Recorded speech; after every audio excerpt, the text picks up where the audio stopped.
The Prisoner of Zenda. By Anthony Hope. Retold by Matthew Hancock. Chapter 1. I was eating breakfast in the dining room of my brother's house one sunny morning, thinking about what I would do that week, when my brother's wife Rose came into the room. "Rudolph, you're 29 years old," she said. "Are you ever going to do anything useful?" "Rose," I answered, putting down my egg spoon, "why should I do anything? I have nearly enough money to do anything I want to. No one ever has quite enough money to do that, of course, and I enjoy an important position in society. My brother's Lord Burleston and you are a countess. But you've done nothing except be lazy." "It's true. I'm a member of the Rasendal family and our family don't need to do things." This annoyed Rose, because her family were rich but less important than the Rasendals. At this moment, my brother Lord Burleston, who we were happy to call simply Robert, came into the room. "Robert, I'm so happy you're back," cried Rose. "What's the matter, my dear?" Robert asked her. "She's angry because she thinks I don't do anything," I explained to my brother. At this point, I should explain that I had not been lazy all my life. I had studied hard and learned a lot when I was at a German school and German university. I spoke German as well as I spoke English, and I also knew how to speak French, Italian and Spanish.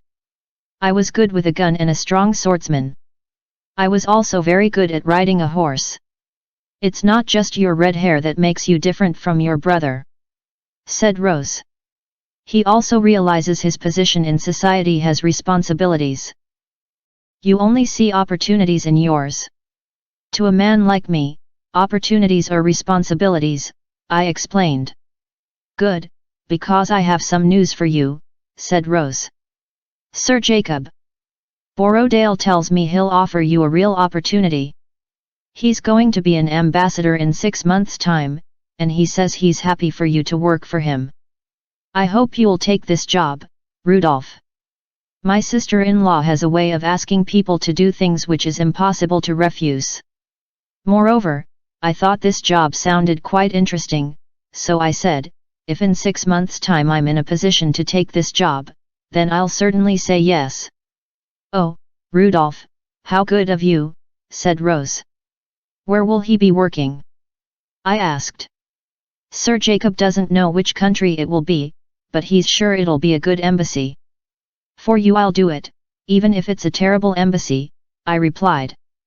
Now I had made my promise to Rose, but there were still 6 months to go before the job would start, and I began to think about what I could do in this time. I decided that I would visit Ruritania, a small country in the middle of Europe. My family have always had an interest in that country because in 1733, Countess Amelia Rasendal married a member of the Ruritanian royal family, the Elfbergs. In fact, my brother has paintings of her and her descendants on his walls. Many of them have the same red hair and straight noses as the Elfbergs. I am the latest one to have the appearance of the Ruritanian royal family. My decision was helped a few days later when I read in the Times newspaper that Rudolph V was to become king of Ruritania in the next 3 weeks, and that amazing celebrations were planned for this joyous occasion. I thought how fantastic it would be to see such an event and began to prepare for my journey. I do not like to tell people where I go on my travels, so I told Rose that I was going walking in the Alps. I did not want her to think I was being lazy either, so I told her I was going to write a book about social problems in the country. "You're going to write a book? That would be such a good thing to do, wouldn't it, Robert?" said Rose. "Yes, indeed. Writing a book's the best way to get into politics," agreed Robert, "and he should know, as he has written many books himself." "You're right," I said to them both. However, I had no plan to really write a book, which shows how little we know about the future. Because here I am now, writing a book as I had promised to do, even if the book has nothing to do with the social problems in the Alps. But let me begin near the start of my journey to Ruritania. My Uncle William always said that no man should ever pass through Paris without spending 24 hours in the city, so I took his advice and booked a night at the Continental Hotel. As soon as I had checked in, I called on some old friends that I knew in the French capital, George Featherly, who worked at the embassy, and Bertram Bertrand, who was now a famous journalist in the city. That evening, we all ate in a restaurant and they told me all about the latest exciting events in Paris. "We've had quite a few important people visiting the city recently," said Bertram. "Anyone I'd know?" I asked. "Well, I met Antoinette de Maubon today," Bertram replied. "You've probably heard of her. She's a lady who's well known for her wealth and ambition. But she's leaving Paris tomorrow. We don't know where she's going to next." "So why did she come to Paris?" I asked. "She was a guest of the Duke of Strelsaw," said George. "I met him at the embassy yesterday. He's the half-brother to the King of Ruritania. People say he was his father's favorite son. He's gone back for the coronation, although I don't think he'll enjoy it very much because he probably wishes he were the king. I don't think he likes being only a duke." "I hear he's a clever man, though," said Bertram. "He's extremely clever, I'd say," agreed George. The next day, George came with me to the station and I bought a ticket to my next stop, Dresden. I did not tell him that I was going to Ruritania. If I had, the news would have gone immediately to Bertram and then it would have been in all the newspapers within days. Just as I was about to get on the train, George suddenly smiled and walked away to talk to a beautiful, tall, and fashionably dressed woman of about 30 who was standing at the ticket office with two younger women. I thought these must be her servants. "You have an important person to travel with," George told me when he returned a few minutes later.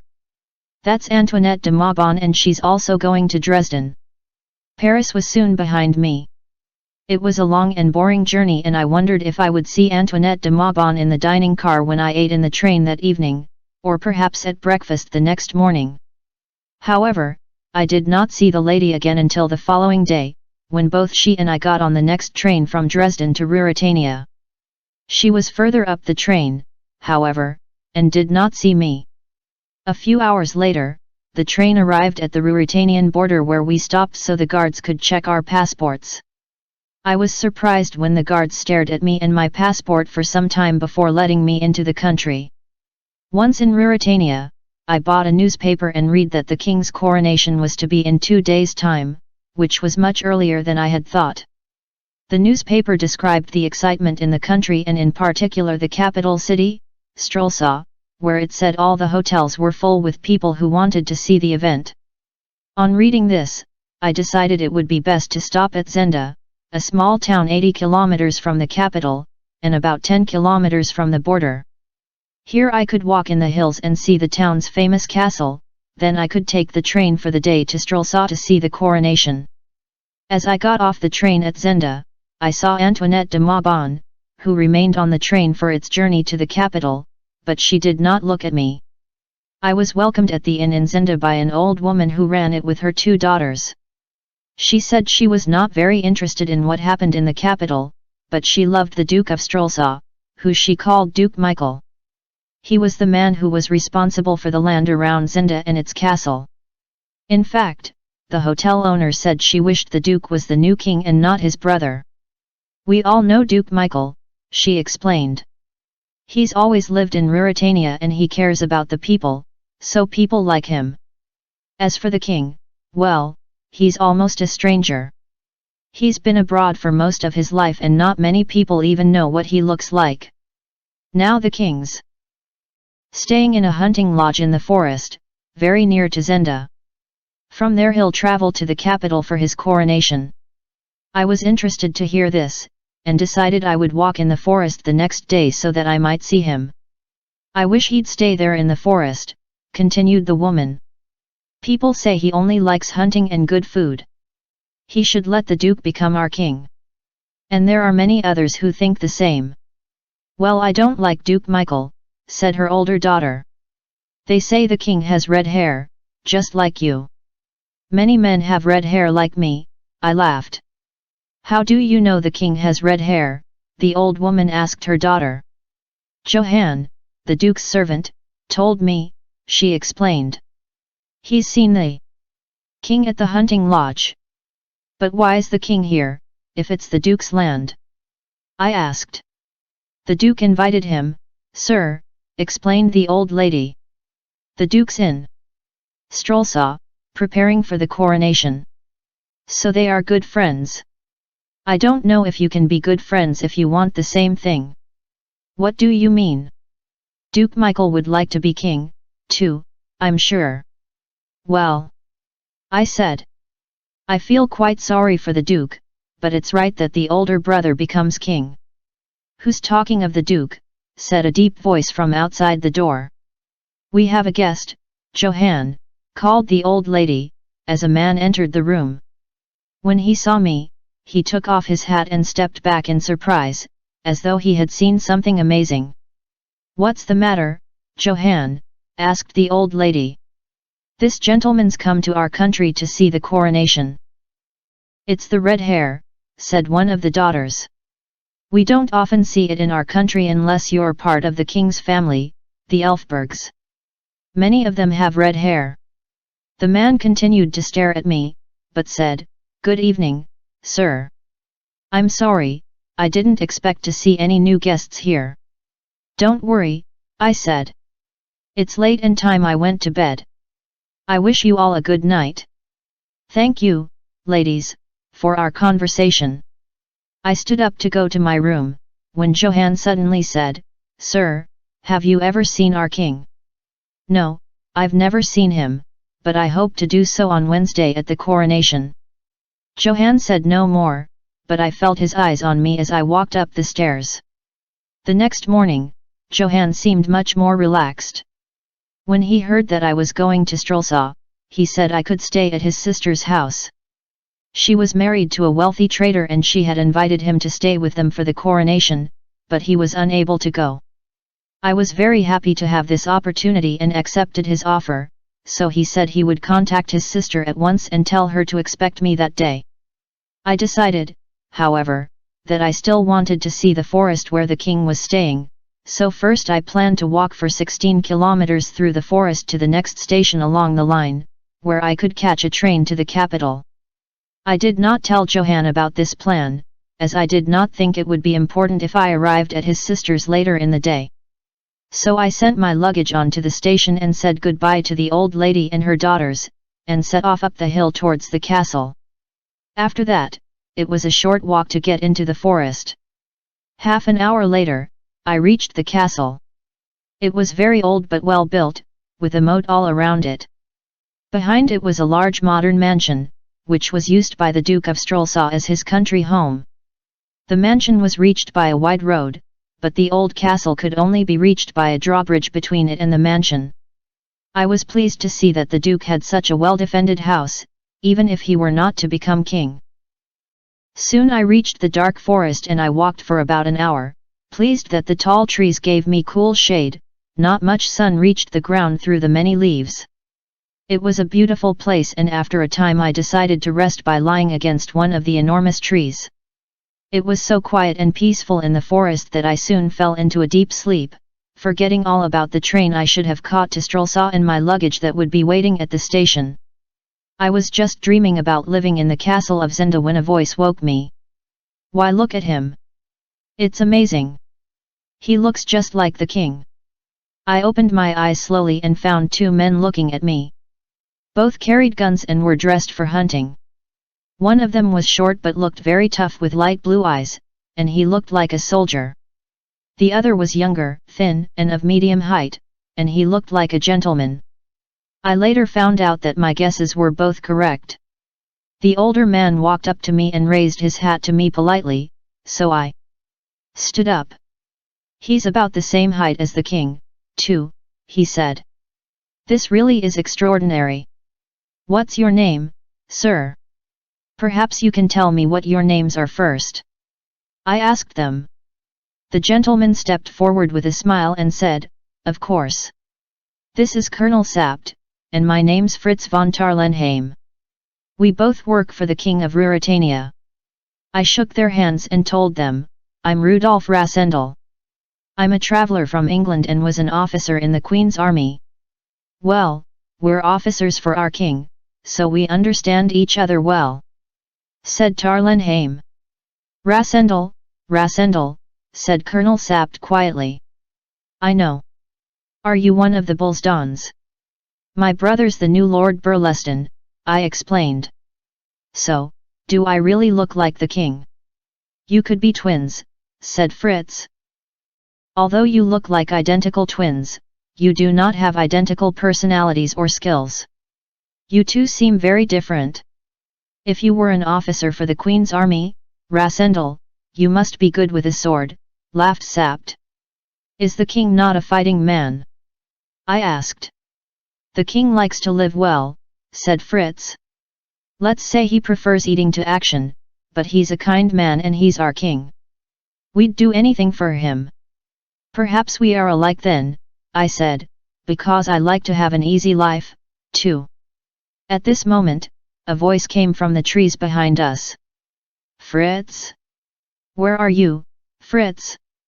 Fritz looked worried, and then said quietly to me, "It's the king. He's coming here now."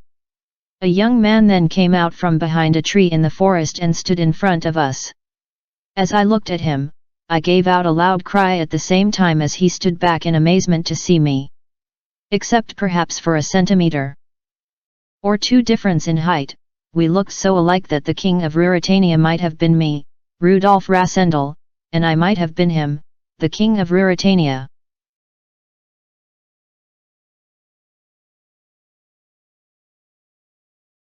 Chapter 2.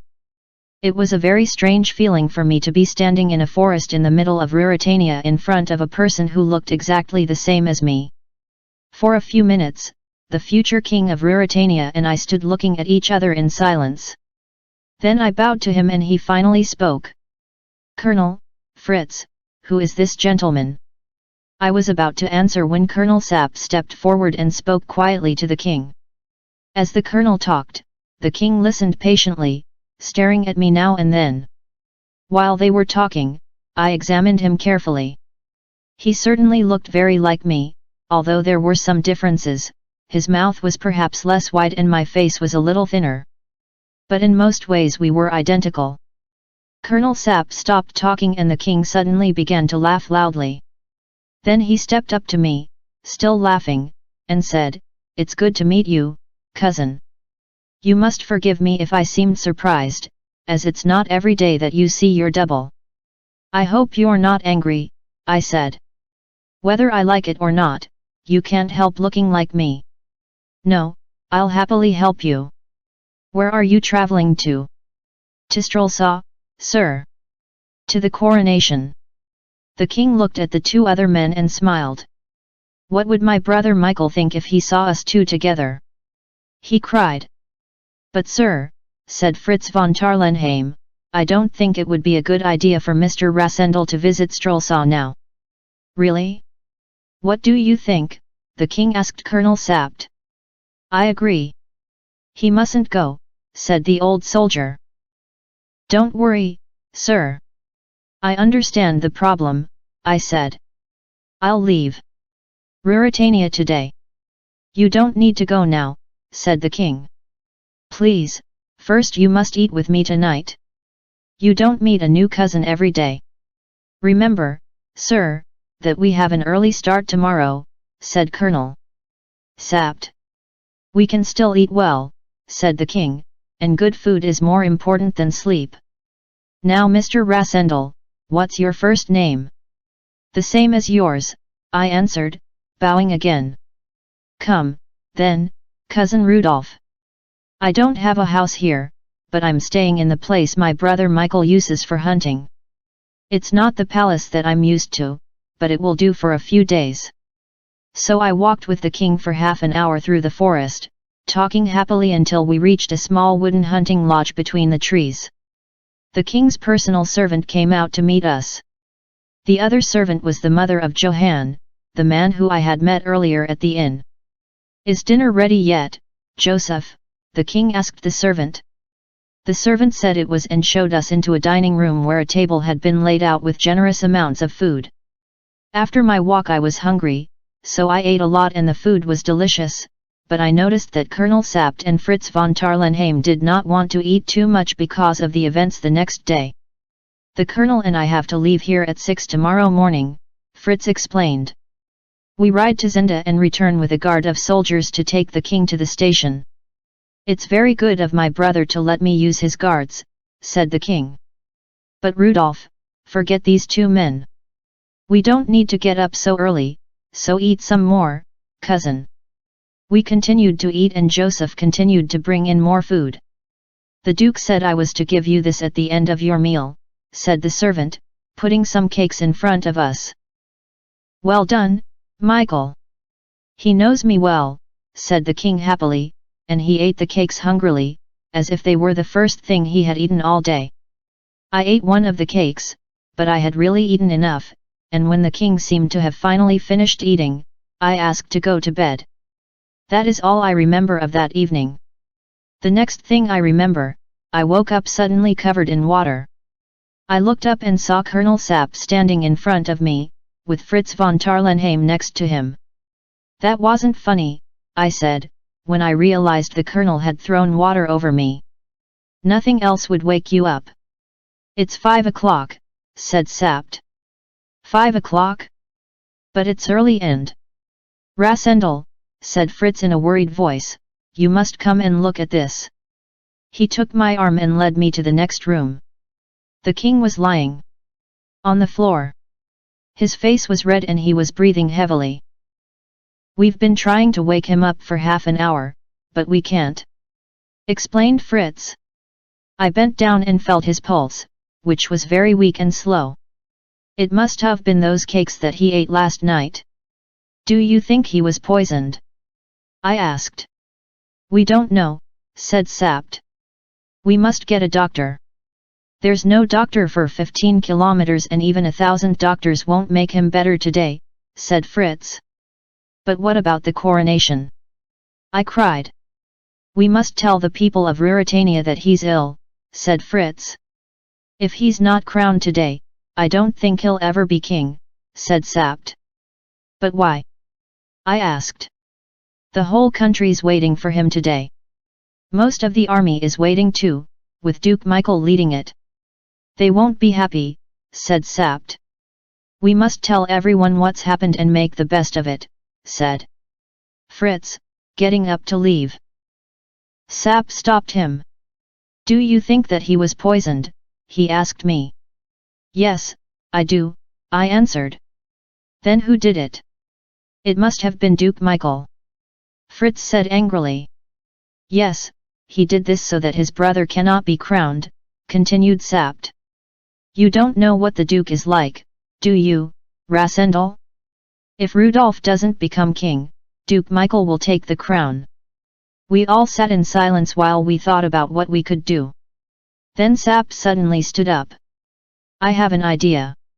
It was lucky that we met you yesterday, he said excitedly, looking at me, because you can go to Strelsa to be crowned. Me? That's impossible. I laughed. People would realize that I'm not the king. And don't forget that I'm English. It would be easy to forget that, said Fritz, because your German's perfect. And if we dress you in different clothes, no one will know. If you don't go to Strelsa, Duke Michael will be king tonight, and the king will either be dead or in prison, said Sapt. I understand what you're saying, but the king would never forgive me if I... Our country needs this, cried Sapt. Standing up, I walked round the room in silence. The clock ticked 60 times, then 70, 80. I looked at the poor king lying on the floor and realized I had no choice. Sapt clearly read my expression, because he smiled even before I said quietly, very well, I'll go.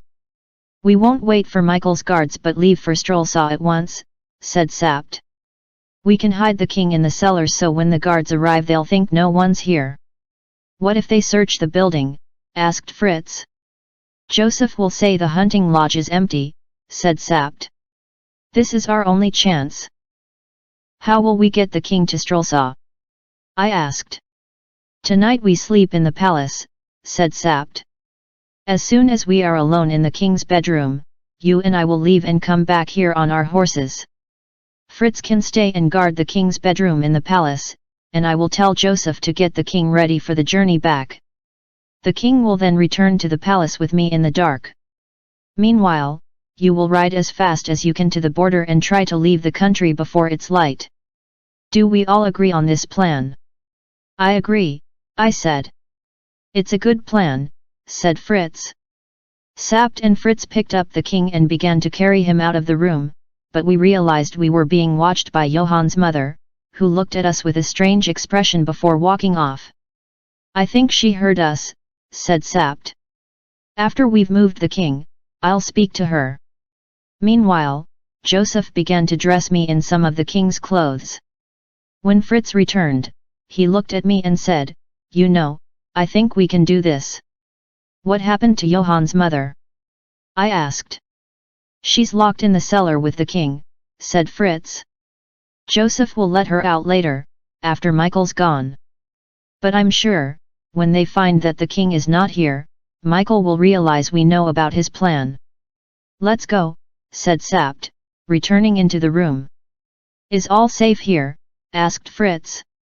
No, nothing's safe anywhere, but we must do our best, answered Sapt. We were now all in uniforms and set off on horses. It was a cool morning and Sapt immediately began to tell me the history of the king's life, of his family, likes, interests, weaknesses, friends and servants. He told me how I should behave in the palace and said he would always be at my side to tell me who the people were that I met. Soon we reached the station. Fritz told the surprised-looking station guard that the king had changed his plans, and we got on the train to the capital. I looked at my watch, or I should say, the king's watch, and asked Fritz if he thought Duke Michael had found the king. I hope not, said Fritz. After a short time we passed the towers and buildings of the capital and I could see we were near the station. How are you feeling? Asked Sapt. Nervous, I replied. I'm not made of stone, you know. You'll be fine. But we are an hour earlier than they expect, so there'll be no one to meet us. We must send word to the palace. So meanwhile, I'll have some breakfast. I cried. The king is hungry. Sapt smiled at me, then took my hand. Let's hope we're all alive tonight. The train stopped and I breathed deeply as we stepped out onto the station at Strelsaw. A moment later and everything was suddenly busy. Men ran up to us, then ran away again, soldiers rode off on horses, other men showed me to the station restaurant. As I ate my breakfast, I could hear music and people cheering "God Save the King," in preparation for the coronation. God save both kings, said Sapt.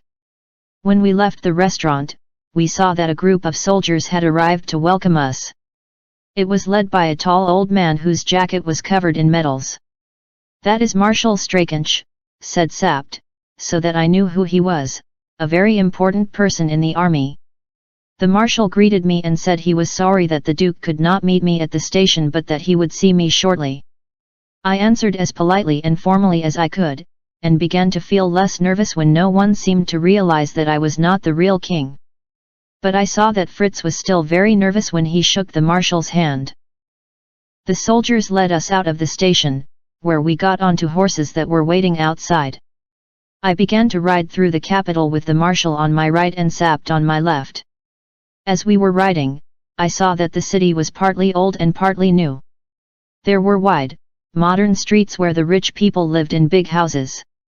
These were the people who had always lived well under the king's father, and who would support the new king because they knew that nothing would change.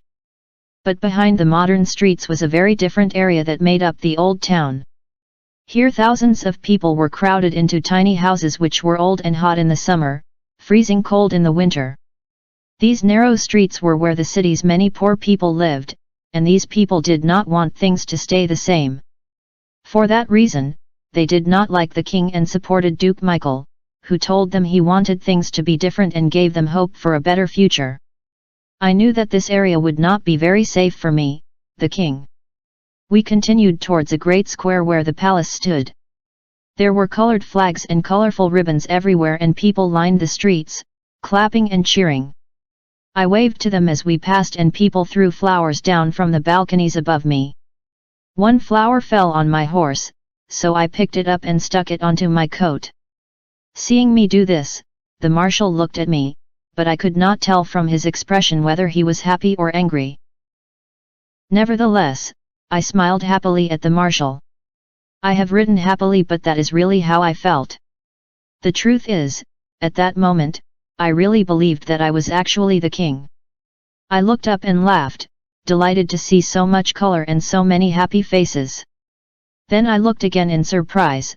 There, on a balcony above me, was the proud smile of the traveler on the train, Antoinette de Maubon. As she stared at me, her expression changed.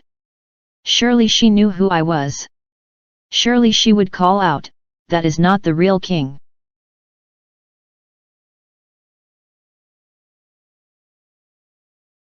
The Prisoner of Zenda. By Anthony Hope. Retold by Matthew Hancock. Chapter 3. Dressed as the king of Ruritania, I rode on through the streets of Strelsa towards the palace, expecting to hear Antoinette de Maubon tell everyone that I was not really the king. Yet I heard no one calling out, and I did not look back. Perhaps she had not recognized me after all. I heard Marshal Strakensch give an order to his men, and we suddenly entered a poor part of the town where the people were loyal to Duke Michael. "Why have we changed our route?" I asked the marshal. "It's better this way," he explained. Surely this way, however, was into a part of town where the people supported Duke Michael? How could this be a better way for the king? I stopped my horse and thought carefully. Perhaps this was the marshal's plan to test me. "Tell your soldiers to ride ahead of me," I told the marshal. "I don't need them or you. You can wait here until I've continued through the old town alone. I want the people who live here to see that their king trusts them." Sapt looked worried and shook his head. I could see that he thought that this was a very bad idea. Nevertheless, if I was to be a king, I decided I wanted to act like a king. All of my people should like me, not just a few. Don't you understand me? Tell your soldiers to go," I shouted. The marshal looked surprised but gave the orders for his soldiers to go ahead, and Sap's face looked even more anxious. I realized that if I were killed in this part of town, Sap's position would become very difficult. When all the soldiers were out of sight, I rode on my own through the streets of the old town. Now that I was alone on my horse, I realized how white, how clean my uniform seemed compared to the old buildings around me. The narrow streets were lined with hundreds of people, and I could feel their eyes on me. First people talked quietly, but then I started to hear cheering. I was so close to the people in this poor area that I could easily hear what the people were saying about me. "I'm surprised that he's on his own, but he's taller than I thought," said one. "His skin's very white," said another. Although some people smiled and cheered, others were quiet and looked at me angrily. I saw many paintings of the Duke in their windows, and I knew what they thought of me. Despite their anger, I reached the outside of the palace safely, and I got off my horse.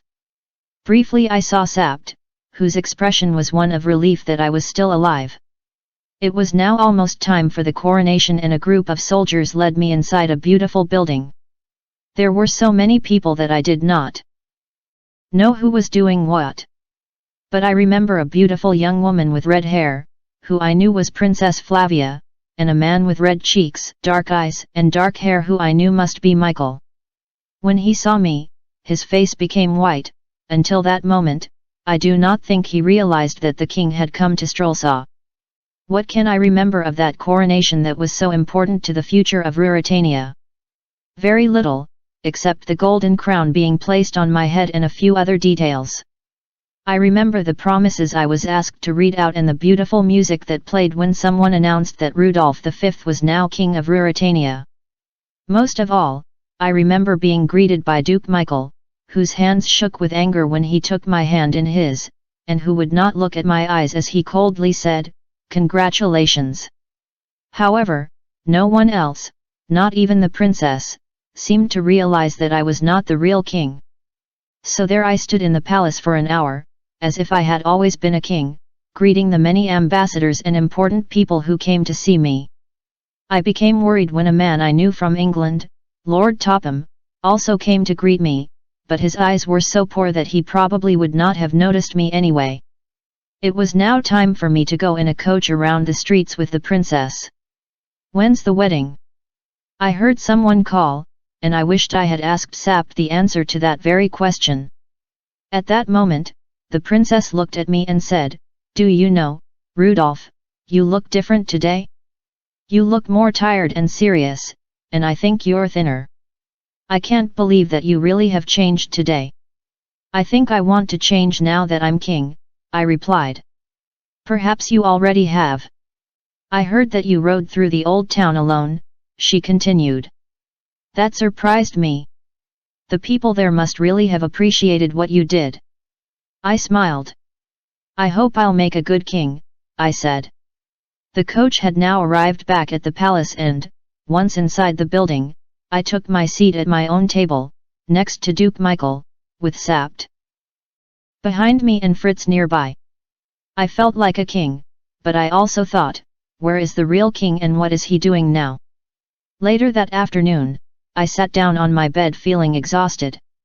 Sapt and Fritz were still by my side, now looking very happy that our plan had been a success. "That was a day to remember," said Fritz. "I think I'd like to be king for a day. But Rasendal, you mustn't try too hard. I'm not sure it was a good idea to ride alone through the old town. Duke Michael won't like it if you become too popular with his people, you know." "Well, in a few hours, I'll become Rudolf Rasendal once more," I said, remembering that I would be king only until that night. "Only if you stay alive as long as that," said Sapt. "Michael's had news from Zenda and he's almost certainly planning something. You must leave the country as soon as you can. But you need a permit to leave the city." "Who can I get a permit from?" I asked. "The king, of course," said Sapt, putting on a table a form for me to sign and a paper with the king's signature for me to copy. "Look, I can pretend to be the king because I look like him," I said. "That doesn't mean I can write like him too." "Oh, it's not hard to copy," said Sapt, and he did it easily for me. "Now, remember our plan." "I'll go with you, Rasendal," said Sapt. "Now, Fritz, you will tell everyone that the king's gone to bed and that he's not to be woken by anybody until 9 o'clock tomorrow morning. Do you understand, Fritz?" "No one." "I understand," said Fritz. "Michael may try to visit," continued Sapt, "but you mustn't let him in, even if your life depends on it." "I don't need to be told that," said Fritz, proudly. "Here, put on this big coat and hat," Sapt said to me. "Now, are you ready to go?" "I'm ready," I said. I shook Fritz's hand and set off not through the door but through a panel in the wall which led to a dark passage.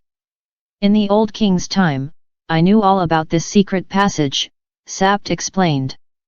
I followed Sapt down the long, dark passage which ended in a heavy wooden door. Sapt unlocked it and we went out into a quiet street which ran along the back of the palace gardens. A man was waiting for us with 2 horses. Without saying anything, we climbed onto the horses and rode away. At that time of the day, the town was busy and full of noise, but we took the quiet back streets. My coat and hat covered my face and hair, and I tried to stay low on the horse so no one would recognize me. "Take your gun," said Sapt. "You may need it to get through the city gates. They'll all be closed at this time of day." It was 6:30 and still light when we reached one of the tall wooden gates through the city walls. Sapt knocked on the gate, and we were very relieved when a few seconds later, a girl of about 14 appeared. "My father's not here, I'm afraid. He's gone to see the king," she said. "Your father should have stayed here," said Sapt. "But he told me not to open the gate for anyone," said the girl. Then you must give me the key to open it, said Sapt. Here's a form from the king himself. You can show it to your father when he returns. Sapt then gave the girl the signed form and a coin and took the key from her hand. We quickly opened the gate, led our horses out, and closed it again behind us. Now we must move quickly, Sapt told me as we got back on the horses. Once we were outside the city, there was little danger, as nearly everyone was in the streets celebrating the coronation. It became a clear night, with a shining moon, and soon we began to talk. What do you think the Duke knows about our plan? I said.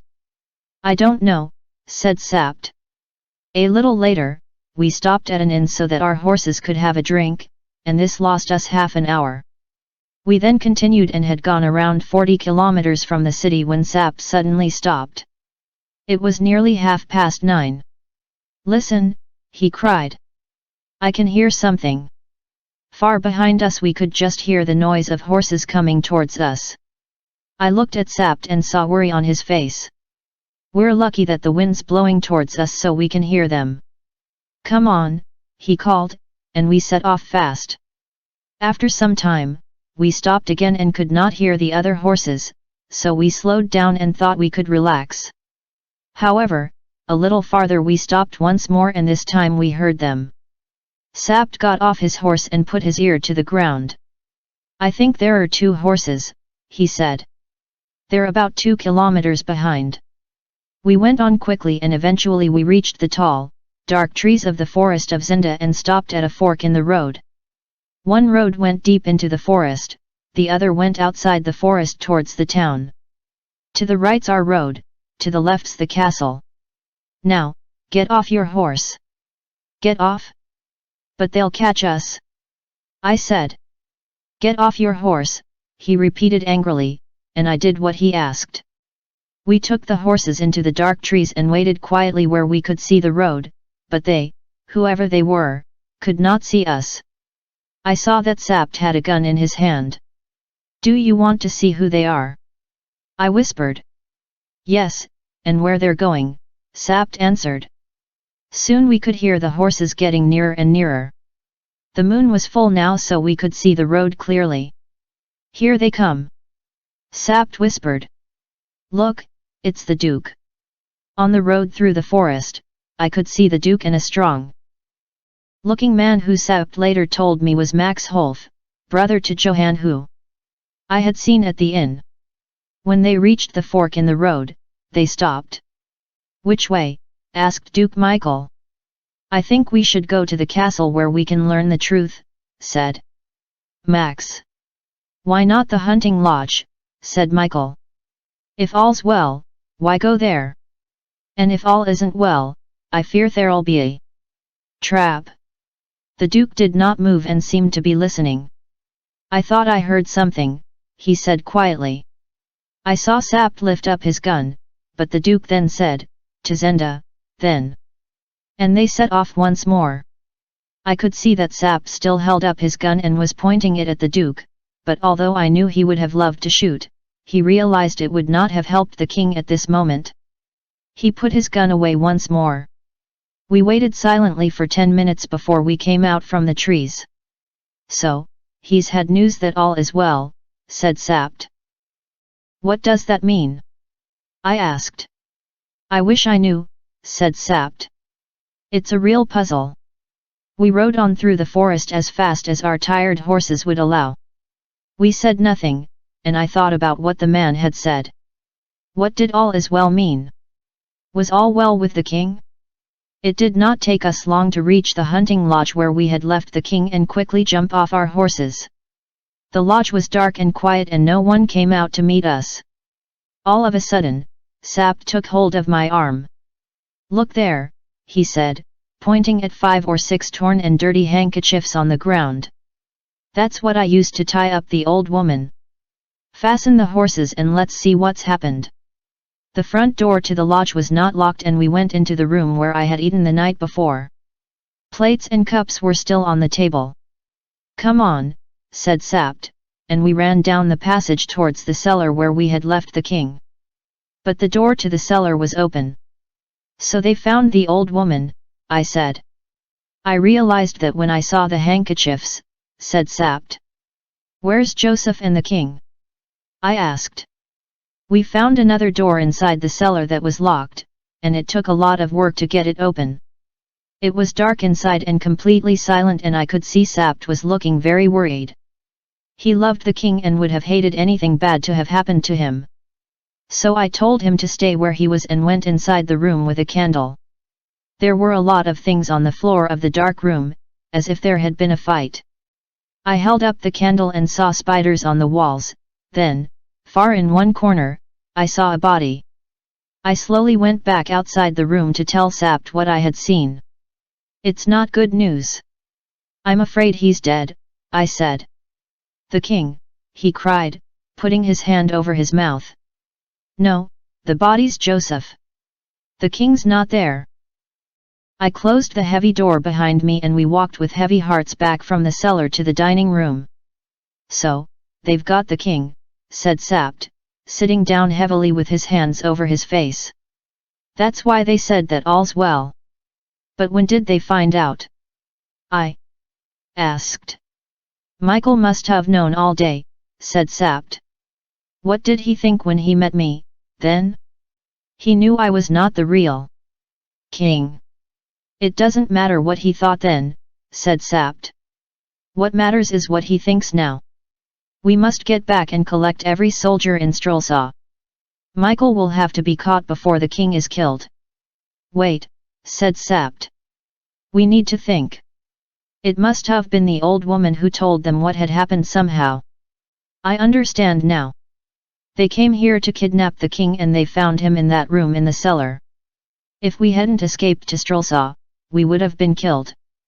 So where's the king now? I asked. I have no idea, he said. But you could see at the coronation that Duke Michael's really worried. Let's think about how we can worry him a bit more. A clock in the house struck 1 as Sapt stood up with a smile, and I could see that he had another plan. We'll go back to Strelsa, he said excitedly. The king will be back in the capital again tomorrow. How is that possible if we don't know where he is? We'll go back to Strelsa and continue with the game we started. You've done a good job until now, so why not continue? Do you mean you want me to be the king again? I asked. Yes, I do, he cried.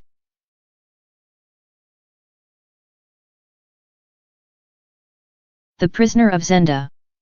By Anthony Hope. Retold by Matthew Hancock. Chapter 4.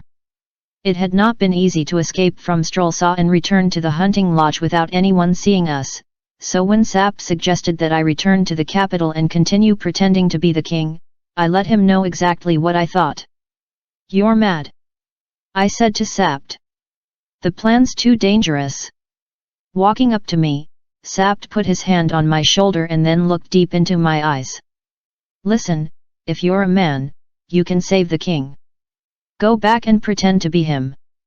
But the Duke knows where the real king is, and all his men know. I protested. Yes, but they can't say anything, said Sapt. Listen. We've got them. They can't say anything without showing their guilt.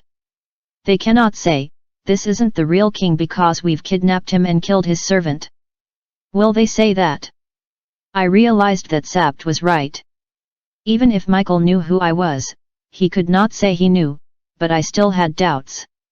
Sapt, surely someone in Strelsa will realize I'm not the real king, I said. The princess has already said she thinks the king's changed.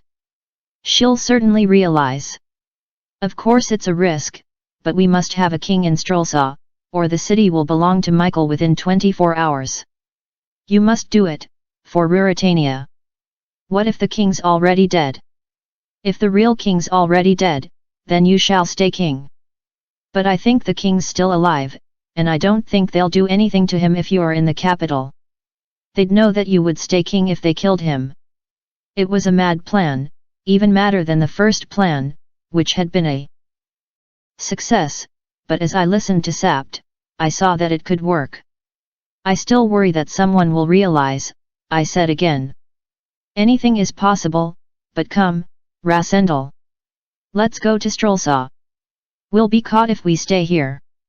All right, Sapt, I'll try, I said. Good man, said Sapt. I'll go and get the horses. But seconds later, he came back. Look out of the window. Through the window I could see in the moonlight a big group of men coming down the road from Zenda. 4 were on horses, another 4 or 5 were walking. I knew they must be Michael's men, and they seemed to be carrying spades, coming to the house to hide their evil work. I remembered poor Joseph's body and said, Sapt, we should make sure that some of those evil men join Joseph. Very well, said Sapt. As a soldier, I've had a lot of fights like this. I'll show you what to do. We went out of a back door and climbed onto our horses with our swords ready. We could hear the men arrive at the front of the hunting lodge, and one called out, Go and get the body. Now, cried Sapt, and we drove our horses fast to the front of the building. The men looked shocked to see us and were not prepared. I easily knocked one man off his horse, then hit another big man with my sword as he moved towards me. But there were only 2 of us, and within seconds I realized there were people all around me. Just as I was about to be trapped, I saw a gap between the men and saw my chance to escape. I turned my horse and quickly rode through the gap towards the forest. My horse was fast, but as I left, I heard a gun and I was almost shot. I could see Sapt on his horse ahead of me, and went as quickly as I could towards him, waving. Then I heard another shot and felt a terrible pain in my finger. Someone shot again, but now we were too far away for them to hit us. At last I caught up with Sapt, who was breathless but laughing. Well done, he said. That was very brave. Do you think they saw who you were? Yes, one of the men said it's the king before I pushed him off his horse. Good, said Sapt. That will give Michael something to worry about. After a time, we stopped so that Sapt could put a bandage on my finger, which now hurt badly.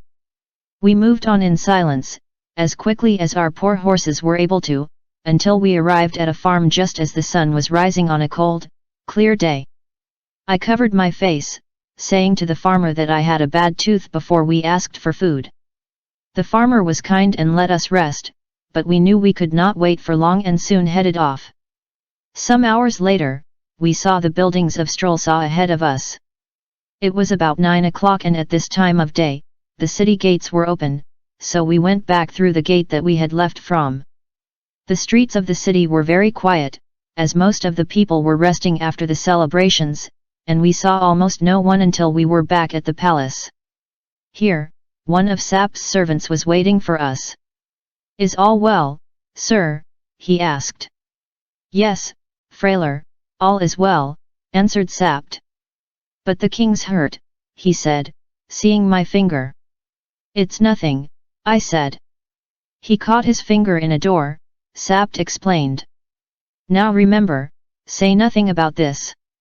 All young men like to ride their horses now and then, so why not the king? As the servant led our horses away, Sapt said quietly to me, Frailer's a good servant, but sometimes it's best not to trust even the best of men. Sapt put the key in the secret door and we went back inside the palace, down the passage to the king's room. Back inside, Fritz, who had been asleep, jumped up when he heard us and cried, My king, you're safe. I'm so pleased. He then bowed down in front of me. Even Fritz thinks you're the real king, laughed Sapt. I think we can do this. Oh.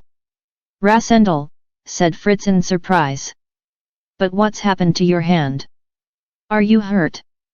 It's nothing serious. What's more important is what we have to tell you. What is it? Where's the real king? He cried. Be quiet, Fritz, said Sapt. Don't speak so loudly. People will hear us. Suddenly there was a knock at the door, so Sapt took me by the arm. Quick! Go into the bedroom, take your hat and boots off and climb into bed. Cover yourself up so people think you're asleep. I did as I was told, but a minute later Sapt came into the bedroom and smiled. He introduced me to a polite young gentleman who came up to my bed and told me that he was a servant of Princess Flavia, who had sent him to find out how the king was feeling after the coronation. Send her my thanks, I said, and tell her that I've never felt better in my life. The king's had a good long sleep, said Sapt. The servant bowed and left, and I smiled at Sapt. But Fritz still looked very serious. Tell me, is the king dead? He asked quietly. We don't think so, I answered. But Duke Michael's holding him prisoner. The next day, it took Sapt 3 hours to tell me all about the king's duties. It seems that a king's life is quite hard, but a pretend king's life is even harder. At least Sapt stayed with me to tell me what I ought to do and what I ought not to do, and what I should say to the many important people I had to meet during the day. I was worried when I met the French ambassador and he asked me a question which I could not answer, but later Sapt told me that I should not worry, as the real king would not have been able to answer either. I also had to tell everyone that I could not write because of my finger, so many important documents were not completed. After many hours of meetings, I was finally alone with my friends once more. I asked a new servant, who had never met the real king, for a drink and then asked Sapt if I could rest at last. I was not used to such hard work. Rest? No. We mustn't waste any time. Shouldn't we plan how to attack Michael? Asked Fritz. Let's take things slowly, said Sapt. So aren't we going to do anything? Said Fritz. We aren't going to do anything dangerous, answered Sapt. If people find out who I am, I said, then I'll fight with the Duke. But at the moment, let's wait to see what the Duke does. He'll kill the king, said Fritz. He won't, said Sapt. If he kills the king, he knows that Rasendal will stay as king instead. And he cannot accuse Rasendal of anything because then people will know that he's kidnapped the king. And we cannot accuse him in public without admitting that I'm not the real king, I explained. So no one can do anything. It's a stalemate, cried Fritz. But wait. Half of Michael's 6 men are in Strelsaw with the Duke. Only half? Then that means the other half are guarding the king. Said Sapt. Yes, you're right, said Fritz. So that means the king must be alive. If the king were dead, all the 6 men would be here with the Duke. Excuse me, but who are the 6 men? I asked. Unfortunately I fear you'll soon be meeting them, said Fritz. They're 6 special soldiers who Michael keeps in his house at all times. They're completely loyal to him. 3 are from Ruritania, 1 is Belgian, 1 French, and 1's from your country. They'll do whatever Michael asks them to do, continued Sapt. Would they try to kill me? I asked nervously. Without a doubt. Which 3 are here in Strelsaw, Fritz? Asked Sapt. The 3 foreigners, de Gautet, Bersanin, and Descartes. So they were not the men we saw at the hunting lodge? I asked. I wish they were, said Sapt, because then there'd only be 4 and not 6 of them. I now decided that I should act perhaps like all real kings do by keeping some secrets even from the people I could trust the most. My plan was to make myself as popular as I could, and say nothing bad about Michael. In this way, I could hope to stop the poorer people of Strelsaw from thinking badly about me.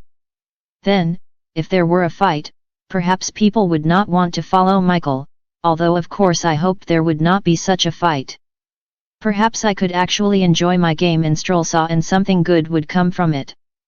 Michael would not grow stronger while the game lasted.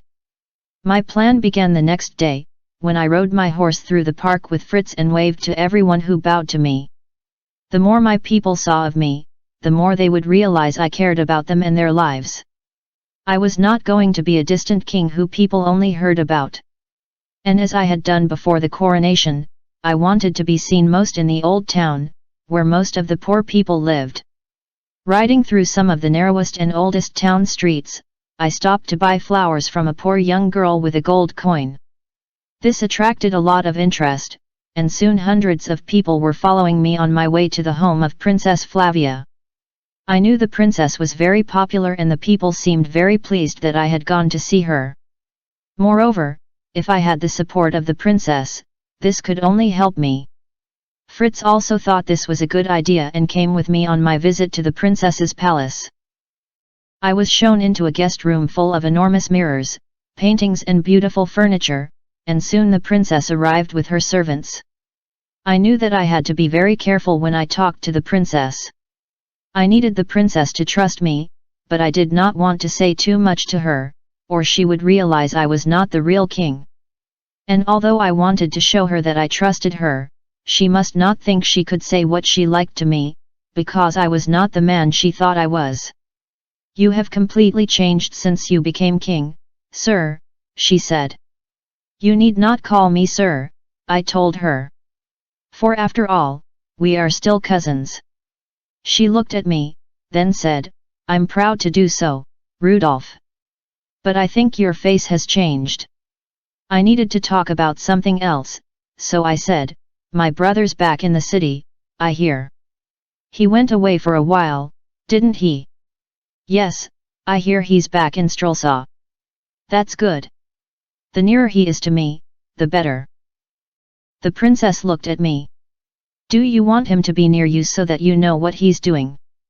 "I'd like him to be near me because he's my half-brother. We're family," I answered. "We need to help and support each other. Unfortunately, I've heard he can't stay in Strelsa for very long." She looked at me strangely when I said this, but at that moment there was a loud cheer from the streets outside. The princess ran to the window, then she turned to me, looking anxious. "It's him," she said. "It's the Duke of Strelsa. He's coming here now." I was surprised by this news and did not know what to say. For several minutes, Princess Flavia and I sat in silence. Her servants also stood silently, with their heads bowed. We could hear steps outside the door and I expected Michael to enter, but then the steps stopped, so we continued to talk again. I cannot remember what we talked about, but I found it very easy to talk to the princess and time passed. I thought it was strange that Michael had not come into the room, but we did not talk about him at all until the princess suddenly jumped up and said, "You do know that Michael will be very angry. Is that a good idea?" "What do you mean? How am I making him angry?" I asked. "You haven't asked him to come in. He's been waiting outside the room for a long time." "But of course he can come in," I said, realizing I had made a serious mistake. "How funny you are," she said. "You know that no one can enter without your permission." "Of course," I said. "I'd forgotten." But the princess looked at me in a way that made me think she realized something was wrong. "I was never very good at remembering all the rules," I continued, wishing that Fritz had told me about this, "but I'll go and get him myself at once." I opened the door and went out of the guest room to greet Michael. He was sitting at a table looking very angry. All his men were standing next to him. I held out my hand and Michael stood up slowly and took it, then I showed him into the princess's guest room. "Brother," I said, "I'm so sorry. I didn't know you were waiting, otherwise I'd have asked you in sooner." He thanked me, but coldly. Michael did not seem to be good at hiding his feelings, and I could see that he was angry with me. I could also see he was trying to pretend that he thought I was the real king. We sat down with the princess. "You've hurt your hand," he said. "Yes, an animal bit me," I explained. "It'll be fine." "Is there any danger from the bite?" Flavia asked. "Not from this," I said looking at Michael, "but if I gave him the chance to bite again, it would be different." "Did you kill the animal?" Flavia asked. "No," I said. "We're waiting to see if his bite's poisonous." "And if it is," said Michael, smiling coldly, clearly understanding who I was really talking about. "He'll be knocked on the head," I said. "But he might bite again," said Michael. I'm sure he'll try, I replied, smiling. Then, worried that Michael would say something I did not want to hear, I decided to change the subject. I told him how fine his soldiers were and thanked him for the splendid coronation. I thanked him for the great time I had had at the hunting lodge in the forest. When he heard this, he jumped to his feet and angrily walked towards the door. Then he stopped and said, "3 of my friends would very much like to meet you, sir. They're waiting outside." So I walked up to Michael and took his arm and we entered the outside room like best friends. Michael asked the 3 men to come forward. "These gentlemen are the most loyal and honest of the king's servants, and are my great friends. I'm very pleased to meet them," I said. They bowed before me one at a time, first de Gautet, a tall, thin Frenchman with straight hair, then Bersonin, the Belgian, who was large and about 30 years old, and finally Descartes, the Englishman, who had a thin face, strong shoulders and very short hair. He looked like a good fighter and a bad character.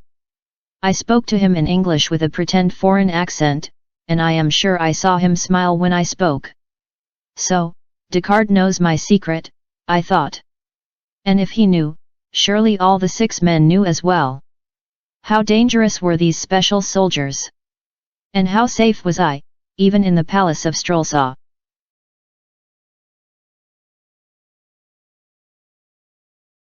The Prisoner of Zenda. By Anthony Hope. Retold by Matthew Hancock. Chapter 5. I was not sorry to say goodbye to my brother and his soldier friends, although I was sad to say goodbye to the princess. Should I tell her the truth? Was I wrong to pretend to be the king? I did not know.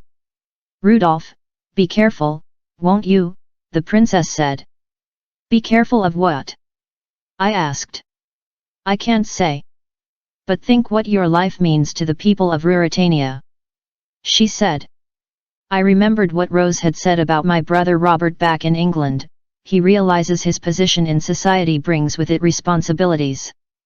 I had always wanted to have a quiet life, but I suddenly realized how many responsibilities I now had here in Ruritania. How on earth had I got myself into such a situation? Over the next few weeks, I am pleased to say, no one seemed to notice I was not the real king of Ruritania. Because I looked so like the king, it was much easier for me to pretend to be him than to pretend to be my neighbor at home, for example. I learned a lot about how a country is run, but I made mistakes, sometimes big ones.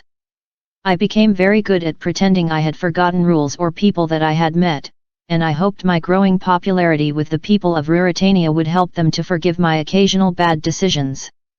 One day, Sapt came into my room. "Here's a letter for you," he said. "From the writing, I think it's from a woman. I also have some important news." "What is it?" I asked. "We now know that the king's at the castle of Zenda," he said. "How do you know this?"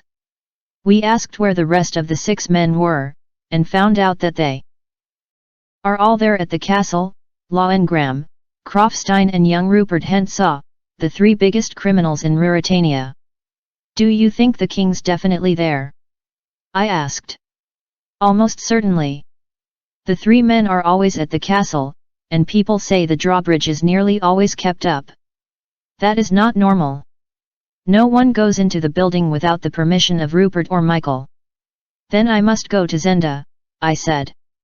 "That wouldn't be a good idea. If not today, then soon. I must go there." "You'll probably stay there forever if you do," said Sapt. I was silent and I could see that Sapt was studying my face. "What's worrying you, Rasendal?" he asked. "Tell me, Sapt, why is it that wherever I go in the capital, I'm followed by 6 people?" "Because I've ordered them to follow you." "But why?" "It would be very useful for Michael if you disappeared." "And if you disappear, the game's over." "I don't need such help," I protested. "I can look after myself. De Gautet, Bersonin and Descartes are in Strelsaw, and any one of them could catch you easily," he said, as if I were a child. "So, what's that letter?" said Sapt, pointing at the one he had given me. I opened it and read it aloud. If the king wants to know something important, please do what I ask. At the end of New Avenue, there is a house in a large garden. There is a wall around the garden with a gate at the back. At midnight tonight, go through the gate where you will see a statue of a horse, turn right and walk 20 meters. There you will find 6 steps up to a summer house. Go into this summer house and someone will tell you something very important about your life. But you must be alone. If you do not come, your life will be in danger. I am a loyal friend to you. Do not show this letter to anyone, or it will put a woman in great danger. Michael will punish me. Yes, and Michael can also write a very good letter, said Sapt. I thought the same, surely Michael had written this letter to trap me. I was about to throw the letter in the bin, when I saw that there was more writing on the other side. If you do not believe me, ask Colonel Sapt. What? Said the colonel, so I read on. Ask him what woman has been a guest of the Duke. Ask if her name begins with A. It must be Antoinette de Maubon, I cried. How do you know? Asked Sapt, and I told him all I knew about the woman. I've heard that she came to Ruritania with her servants as a guest of Michael, Sapt said. People say she had a great argument with Michael, and now she's staying somewhere in Strelsaw. So she could be useful to us, I suggested. Perhaps she would be useful if she had information about Michael. However, I believe that Michael wrote that letter, said Sapt. So do I, but I'm not certain, I said. I'll go to the house tonight. No, you mustn't, said Sapt. Let me go instead. You can come too, but you must wait outside the gate when I go in alone. I don't believe this woman and you're mad to go, said Sapt. I believe this woman, and I will go, I said. Either I go to the house, or I go back to England. We don't have much time. Every day we leave the king imprisoned there's more danger. We must move quickly. Sapt was beginning to know when he could tell me what to do and when he could not. So reluctantly he agreed with me. At 11:30 that night, we got on our horses and soon arrived outside the gate to the house, carrying our guns. It was a very dark night. I'll wait for you here, outside the gate, said Sapt. Good luck. I opened the gate and I found myself in a leafy garden. I saw the statue of the horse and walked across the garden with the gun in my hand. I followed the directions given in the letter and, although it was dark, I soon arrived at the summer house. When I went inside, I heard a woman's voice. Shut the door, the woman whispered. I did as she asked and then looked around the room, which was lit by a small candle. It was almost empty except for a small iron table and 2 chairs. In the soft light, I could just see Antoinette in front of me and her servant behind. We have little time, Antoinette said. Listen. I know who you are and I know you're not the king. You're Mr. Rassendal. I wrote that letter to you at the Duke's orders. In 20 minutes, 3 men will be here to kill you. Or I'll kill them. I suppose they're 3 of the Duke's 6 men. Yes, you must leave here before they arrive, so listen carefully. The plan is to kill you and to take your body into the old town. It'll be found and Michael will arrest Colonel Sapt and Captain Fritz von Tarlenheim for murdering you. Then a messenger will be sent to Zenda and the real king will be murdered too. The Duke will then become king. Do you understand? Oh, yes, I understand. It's a clever plan. But why are you helping me? I don't like to see people being killed. Now go. But remember, you're never safe in this city. You have guards following you, don't you? Well, Michael's men are following them. If you're alone, then you'll die. Now go quietly this way past the summer house for about 100 meters. There you'll find a ladder against the wall. Climb it and run as fast as you can. And what will you do?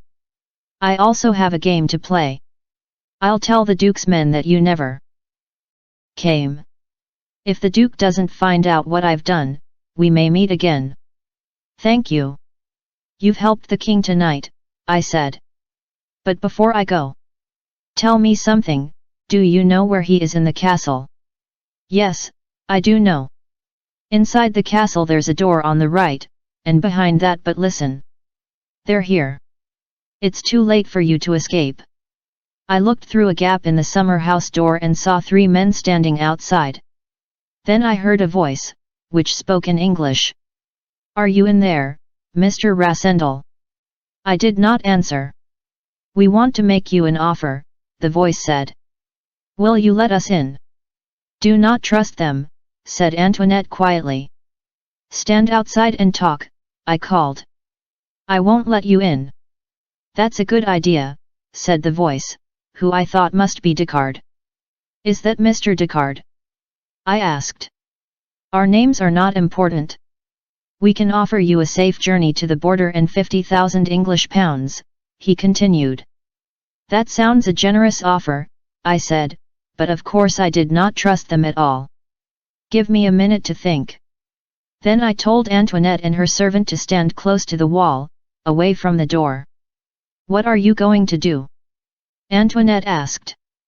You'll see. I picked up the iron table and held it by the legs so it was in front of me. Then I said, Gentlemen, I'd like to accept your kind offer. Perhaps you can open the door for me. Why don't you open the door yourself, said Descartes. Very well, but it opens outwards, I explained. You'll need to step back or the door will hit you. I pretended to try and open the door, and called out, I can't open it. Then I'll open it, called Descartes. As Descartes was walking up to the door, I moved quietly to the back of the summer house. It took him a few seconds to open the door, but as soon as he did, I ran at him as fast as I could, holding the table in front of me. There was a terrible noise as all 3 men fired their guns at once, but I was protected by the tabletop. The men were all standing on the steps up to the summer house, so as I ran out, the tabletop hit them and they all fell down the steps. Before I knew what was happening, I too was falling down the steps, but as I was on top of the men, I managed to get up fastest and run away, firing my gun behind me. There were angry shouts and more shots. I remembered what Antoinette had said about a ladder and soon found it and climbed over the wall in seconds.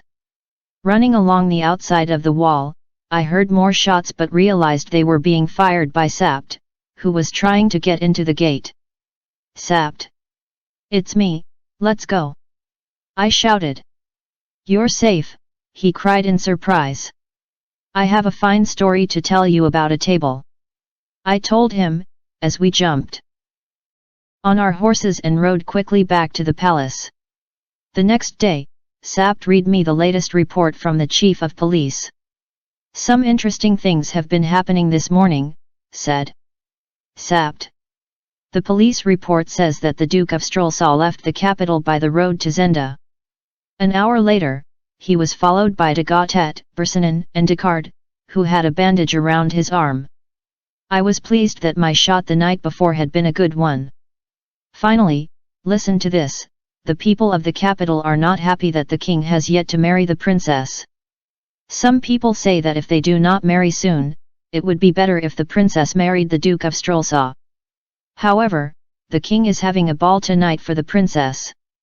I don't know anything about a ball, I said. Oh, it has all been prepared, said Fritz, by me. Listen, said Sapt. You must ask the princess to marry you tonight. I can't do that, I said. It wouldn't be fair to the princess. That evening, the ball was a great success. After we had eaten, I sat with the princess and some of my other guests in a small room by the palace gardens. The servants brought us coffee and we had time to talk. You've been king for a few weeks now, said the princess. Everyone says you've done a very good job. I'm very pleased for you. You know, someone once said to me, a person who has a position in society has responsibilities. Recently I've realized how true this is. Haven't you always thought that? Asked the princess. No, when I was younger, I didn't think I needed to worry about society. I thought that was someone else's job. The princess looked very surprised. But you always knew that you would become king. How could you think that was someone else's job? Once again, I had made a mistake in what I said. But suddenly, instead of saying something to cover up my mistake, I wanted to tell the princess the truth. She was kind and clever and she was going to marry the king. She should know what had happened to her future husband, and she should know all about my game. I decided I had to tell her everything. Flavia, I said quietly so none of the other guests could hear, there's something you should know. I'm not really. But I never finished the words I wanted to say because at that moment, we heard footsteps in the garden outside the room. I looked up and jumped with fright, because a face suddenly appeared at the French window. I relaxed when I saw that the person looking in on us was Sapt. I apologize, but there's someone who wants to see you, sir, he said to me, but I could tell from his eyes that he was angry. How long had he been listening to my conversation with the princess? Had he heard that I was about to tell her the truth about who I really was? We returned to the ball where the princess went quickly away with her servants and I was welcomed by other important people at the ball. I realized then that my game had gone too far to go back. I could not tell anyone who I really was or they would think I was mad. Sapt had stopped me from saying too much to the princess, and Sapt's plan really was working. The next morning, Sapt and I sat in my room thinking about what to do next. Do you realize, I said, that everyone really thinks I'm the king, even the princess? I could even arrange for the duke and the real king to be killed. This is all true, said Sapt. So will you do such a thing? Of course not. I shouldn't be here, pretending to be anything. It isn't fair for the people of Ruritania and it isn't fair for the princess, either. We can't wait any longer, I said. We must go to Zenda and rescue the king. You're a good man, said Sapt. First, however, I needed to see Princess Flavia again. If I could not tell her the truth, I could at least warn her that the situation in Ruritania was not as good as she believed it to be. I visited her in her palace later that day, and she asked her servants to bring me some coffee. Then she told me that she had received 2 letters. One was from Michael, who had invited her to visit Zenda. Then she showed me the other letter. I don't know who this one's from, she said. I immediately knew who it was from. The writing was the same as the letter I had received. It was from Antoinette de Maubon and it read: You do not know me, but I do not want you to fall into the power of the Duke. Do not accept any invitation from him and do not go anywhere without many guards. Show this letter, if you can, to the leader of Ruritania. Why does it say the leader and not the king? She asked. You must do as the letter says, I said, not answering her question. I'll order guards to watch you. Do you know who sent this? She asked. A friend of mine. Today you must say you're ill so you can't go to Zenda. So you don't mind making Michael angry? She asked. I don't mind anything if you're safe, I said. I had an idea about who would be the best guard for Princess Flavia, and I immediately visited Marshal Strakench, who I knew I could trust. I asked him to guard the princess and not to allow any of the Duke's men to visit her. I told him I was worried about the Duke's ambitions, and he did not look surprised. I'm leaving Strelsaw for a few days, I told him. Every evening, I'll send you a message. If you don't get a message for 3 days, you have the authority to say that you are now the head of Strelsaw. You must then ask the Duke to allow you to see the king. If he doesn't allow you to see the king in 24 hours, you must say that the king's dead. Then you must tell the people of Ruritania who their new ruler will be. You do know who that will be? Princess Flavia, of course, he answered.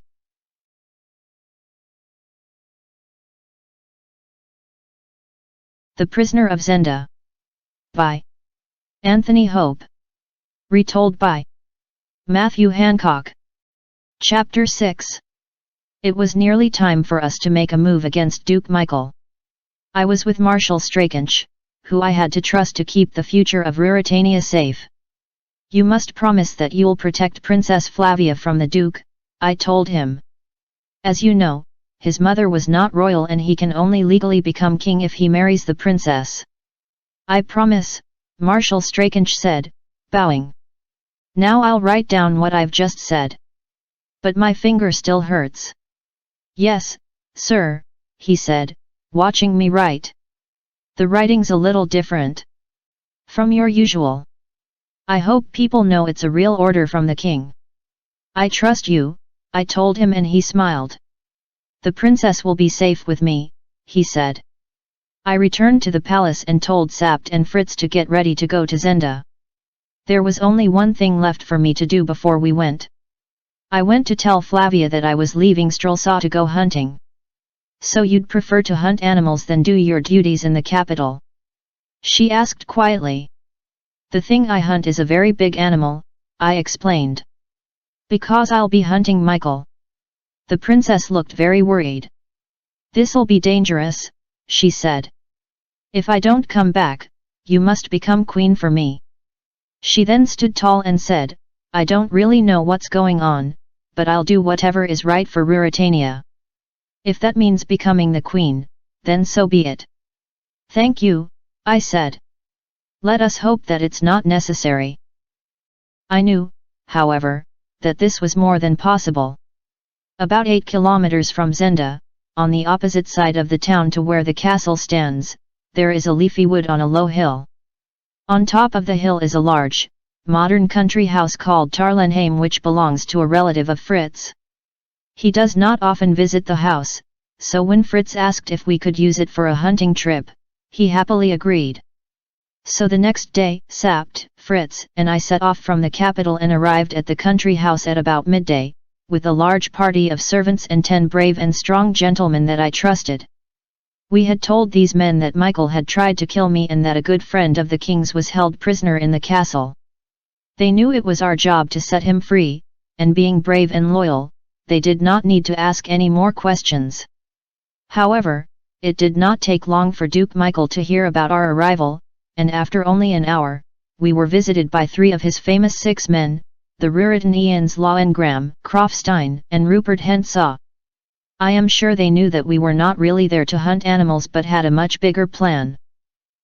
The youngest and strongest of the 3, Rupert Hentzau, told us how sorry the Duke was that we could not stay in his mansion, but unfortunately the Duke and many of his servants had a dangerous illness, so it was best if we stayed away. His speech was formal and polite, but I did not believe a word he said. I'm sorry to hear this, I said to them. I hope my brother feels better soon. And what of your friends de Gautet, Bersanin, and Descartes? I heard that Descartes was injured. Rupert smiled at me and said, You needn't worry. Descartes will be fine. Good. Perhaps you would like to stay and eat with us? I said.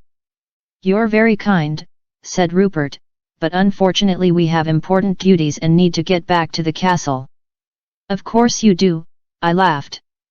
Thank you for coming. I look forward to seeing you all again. When they had gone, Sapt said, that Rupert's the worst criminal of them all. That evening, I set off for Zenda with Fritz. Our journey, we knew, could be a dangerous one, but my face was covered and we felt safe because there were many people on the roads. We did not go near the castle, however, but went to the inn where I had stayed on my first night in Ruritania. I've been here before, I told Fritz. Won't they recognize you, then, he said. Of course. Just do as I say and everything will be fine. I kept the coat over my face as we entered the inn and we asked to have a meal in a quiet room at the back. When the owner's daughter brought us our food, I uncovered my face so she could see me. You're the king, she cried, almost dropping our plates. I remember you when you stayed with us. I told my mother you weren't really an Englishman and that you were the king. I'm sorry if we said anything bad when you stayed with us. I'll forgive you if you promise to help us, I said. I explained that I wanted to see Johann. He never comes here anymore, she explained. He works at the castle now. But you're still friends and you must ask to see him, I told her. Tell him to meet you tomorrow night at 10 o'clock, then bring him to our house. And tell no one that you've seen the king. Do you understand? You won't hurt him, will you, sir? Not if he does as we ask, I promised. She agreed happily, and after our meal we returned to Tarlenheim late that night. As we got off our horses, Sapt ran out of the house and cried, "So you're safe?" "We're fine. Why shouldn't we be? It seems that it's dangerous to ride in this area unless you're in a large group. One of our men, Bernstein, went out alone in the woods today. He saw 3 men in the trees and one shot him. He's upstairs in bed with a bullet in his arm. The next bullet could be for you." We thought that we would be safe in the country house, but I was wrong. The next day, I was resting in the living room when Rupert visited the house alone. "I have a message for you, Rasendal," he said. "If you do not know how to address the king, my brother must find another messenger," I replied coldly. "Why do you continue to pretend?" he laughed. "We all know who you are.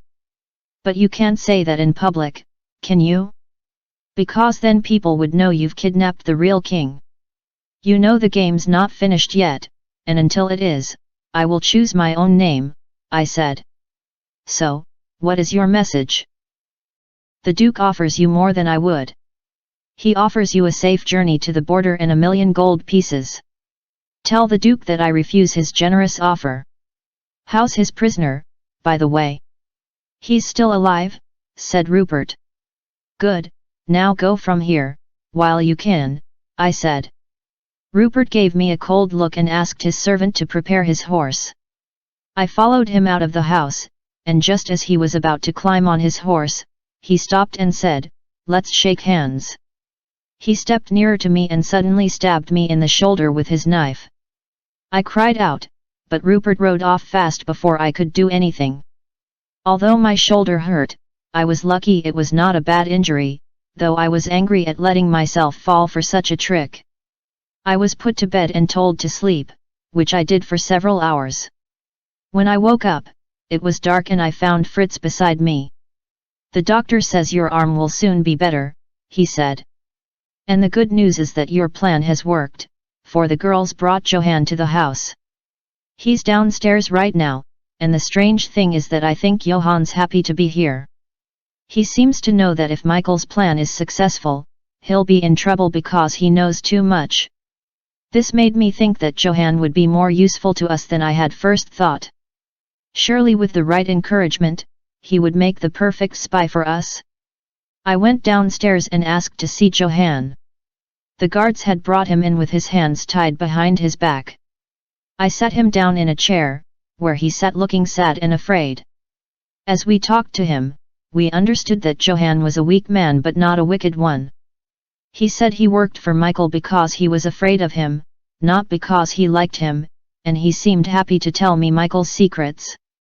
He told us that there were 2 small rooms inside the castle, which you could only reach by crossing the drawbridge. The rooms were cut into the rock below the ground. One room had no windows, so it was always lit by candles. Behind it was a second room with a small window, where the king was kept in chains. From the window, a large stone pipe led down to the castle moat. The first room was always guarded by 3 of the 6 men. They were told that, if some people attacked the first room and it was in danger of being taken, Descartes should go into the other room and kill the king. The body would then be put down the pipe and the weight of his chains would keep the body under water. Calling out to the other men, Descartes would then escape down the same pipe and swim across the moat. The other 2 men would then follow him and the Duke's horses would take them to safety. So anyone searching the castle would find nothing, just an empty room. "What if many men attacked the castle?" I asked. "They have another plan," he explained. "If the castle's attacked by a large group of soldiers, they would do the same thing, but one of the 6 men would take the king's place. So when Michael arrived at the castle, he could say that he was only keeping one of the 6 men as prisoner because he'd been rude to Antoinette de Mauban. No one would believe that the king was ever there. It's a very clever plan, said Sapt angrily. It means that if we attack the castle quietly and secretly, or openly with a great army, the king will still be dead before we can save him. Rasendal, I think that this time next year, you'll still be king. My pulse quickened at the thought of remaining king forever. But without proving that Michael had killed the real king, the Duke would still be there, in his castle, waiting for his opportunity to take my place. I would never be safe. Does the king know about Michael's plan? I asked Johann. Yes, and so does my brother, Max. He helped to put up the pipe to the prison window. It's not easy to sleep at the castle of Zenda because no one feels safe. Everyone in it is a criminal, except the king. Thank you, Johann, I said to him. You can go back to the castle now. If anyone asks you if there is a prisoner in the castle, you can say there is. But if anyone asks you who the prisoner is, do not answer. We can help you if you keep your promises, otherwise you'll never be safe again. Johann bowed to me as he left. We hoped he could be trusted. So, what are we going to do now? Asked Sapt. I thought long and hard. There are two ways in which the king can come out of Zenda alive, I said. One is if we have a miracle, and the other is if one of the Duke's men betrays him.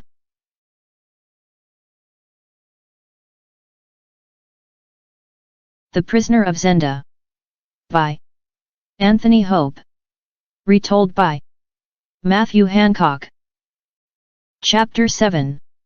The next day, 3 pieces of news arrived at the Tarlenheim country house where we were staying. The first was that the people of Strelsau had heard I was badly injured while I was hunting in the woods, and they were worried. Secondly, the Duke also thought I was badly injured, although he understood better how I had got my injury. I heard this from Johann, who I now trusted and had allowed to go back to Zenda. Thirdly, Marshal Strakench told me that Princess Flavia had ordered him to take her to see me. When the princess arrived at Tarlenheim, she was relieved to see that my injury was not serious. However, Johann told us shortly afterwards that the king was looking weak and ill, and we realized that we had to do something quickly. We could not wait any longer or he would surely die. It was perhaps the strangest thing in the history of any country, that the king's brother and a pretend king, near a quiet country town during a time of peace, acted out a war for the life of a sick king, with just a few people knowing about it. That night, after Princess Flavia had gone to bed, I changed my clothes and went outside to join Sapt and Fritz with 7 men. We all had weapons and we rode our horses into a wet, windy night, taking a quiet back road towards the castle of Zenda. It took us about an hour to get there. A few hundred meters from the castle, we asked the 7 men to wait with the horses while we continued on foot up the hill to the moat around the castle. Here, Sapt tied a rope to a tree and I took off my boots, using the rope to climb down into the water. Although the night was windy and wet, it had been a warm and sunny day and the water was not cold, and I swam without difficulty round the castle walls. I could hear voices inside the castle, but it was so dark that I did not think anyone could see me. I remembered what Johann had told me and thought I must now be near to the window to the king's room. Then I saw the giant pipe that led from his window to the moat, and I was about to go nearer when I heard a noise. I now saw there was a boat next to the pipe, and in the boat was a guard carrying a large gun. I went up to the boat as quietly as I could, then I saw that the guard was Max Holf, the brother of Johann. He was breathing slowly and deeply and I saw that he was asleep. I swam slowly and silently up to him and, though I hated to do it, this was war, so I stabbed him to death. Now I had time to look carefully at the pipe. I soon realized that the bottom of the pipe was not fastened to the wall and I could see light coming from its far end. I tried to push it, and although the pipe was very heavy, it moved just a little. Then I heard voices, one was the king, and the other was a man with an English accent. It was Deckard. "Time for your sleep," said the Englishman. "Why doesn't my brother kill me now?" said the king in a weak voice. "The Duke doesn't want you to die," not yet anyway. Sleep well, said Descartes. Then the light disappeared and I could hear a door being locked. Now all I could hear was the king, quietly crying. I realized nothing more could be done that night, so I climbed in the boat with Max dead at the bottom and rowed back to the rope. The wind was blowing hard now, so I did not worry that anyone would hear the boat. When I arrived next to the rope, I tied it round Max's body and asked Sapt to pull it up. Then I climbed back to my friends. Sapt whistled for our 7 men to come and get us with the horses, but as they got nearer, we heard several shots and loud cries, and then a voice call out, "They've got me, Rupert. There are 7 of them. Save yourself." We were running towards our men when a horse arrived with Rupert Hentsaw on it. It was so dark that he did not see us, so I took a large stick and ran forward towards the horse's head. Now, surely we had him. But he was too quick. He waved a sword at me and cut my stick in half. I stepped back, and before we knew it, he had disappeared into the night. I later found out that Lohengram and Krofstein were both killed by our men, although the fight had cost us 3 of our own men. We went home with heavy hearts for our friends, worried about the health of the king, and angry that Rupert had escaped. The next day, I received a visit from the chief of police in Strelsau. He told me that the British ambassador had reported that an Englishman called Rassendel had disappeared near the town of Zenda. They had found his bags at a nearby train station, and a man called Mr. Featherly from Paris believed he was travelling with Madame de Mauban. He asked if I knew the lady. "Yes, I do," I replied. "I believe she and her servants were guests of Duke Michael." "I see," said the policeman. "Go back to Strelsau and tell the ambassador what you know." "I'll look into this for you," I told him. "Return in 2 weeks and I'll tell you what I've found." I wanted to have at least 2 weeks without any more difficult questions. My game had almost been discovered. But with the policeman in town that day, there could be no more fighting around the castle, and Rupert clearly felt safe enough to ride out on his horse. When I saw him, I quickly caught up with him. He looked surprised to see me. "How's my brother today?" I asked him. "He's well," he replied. "He hopes he'll soon be in Strelsau." "Rupert, you're young. Why are you doing this? If you let your prisoner go free, I can help you," I said to him. "You don't have to work for my brother." Rupert looked ahead of him and said nothing for a minute, then he spoke quietly. "You may be right. Attack the castle bravely. I'll tell you when. But Fritz and Sapt must die, and so must Michael and the king. That will leave 2 men alive, you and me. You'll stay as the king, and I'll have a reward." "Would you really work against Michael?" I asked him. "He's not a good man," he replied. "He makes me angry. I nearly killed him myself last night. Think carefully about my plan." With that, he rode off down the road. Later that day, Sapt could see that I was deep in thought, but I did not tell him what I was thinking. There was a knock at the door and a boy brought me a message. It read, "Johann will take this letter for me. I warned you before. The Duke discovered that I helped you that night in the summer house. He is now keeping me a prisoner in his mansion because he cannot trust me. Please, if you can, rescue me from this house of murderers. Antoinette de Mauban." What could I do? Time went on and I knew that, for now, I could do nothing to help either Madame de Mauban or the king. I soon heard that the people in Strelsau did not like the fact that I had been away from them for so long. To keep them happy, my messengers told them that Flavia and I had arranged a date for our wedding, news which was greeted with great joy. Not everyone wanted to know this news, however. Johann told me that the Duke was furious to hear about the wedding. At the same time, the king had become so ill that the Duke had asked for a doctor to examine him. The doctor advised him to set the king free at once, but the Duke refused, adding that the doctor would have to stay with him until he was better or died, whichever came first. Johann also told us that Antoinette de Mauban was helping to look after the king, who was guarded by 2 of the remaining 6 men at all times. Although Johan did not want to return to the castle, we paid him well to go back and act as our spy. I found out from Johan where all the people stayed at night in the castle and the mansion, and who had the keys to the doors. "I'll give you 50,000 pieces of gold if you do what I ask you tomorrow night," I told Johan. "I hear there are new servants at the castle. Do these servants know the king's a prisoner there?" "No, they don't know who the prisoner is," he answered. "So if they saw me, they'd think that I was the king?" I asked. "Yes, they would, sir." "Good. Tomorrow night, give this letter to Antoinette de Maubon. Then, at 2 o'clock in the morning, open the front door to the mansion.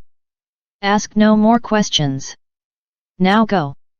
When he was gone, I told Sapt and Fritz about my plan. It was our only chance to save the king. Sapt would take some men to the front door of the mansion. When Johan opened the door, they would quickly enter and tie up the servants if they did not want to help the king.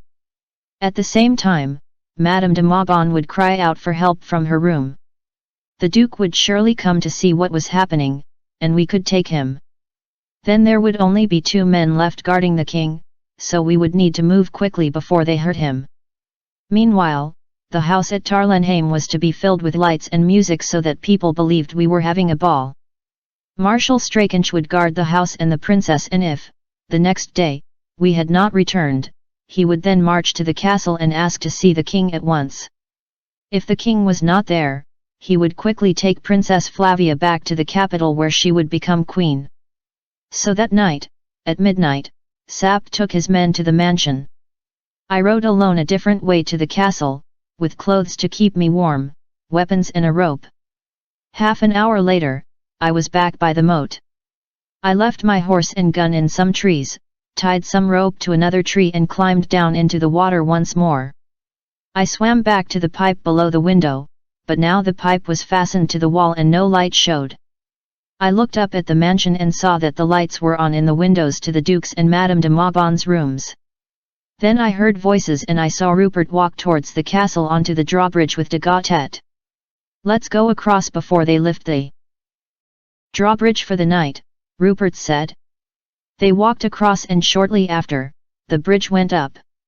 A few minutes later, Rupert returned alone. He looked around him and then quietly climbed down some hidden steps to the moat and swam across. Then he climbed some steps opposite and disappeared back into the mansion. What was he doing? It seemed that I was not the only one who had a plan for that dark, warm night.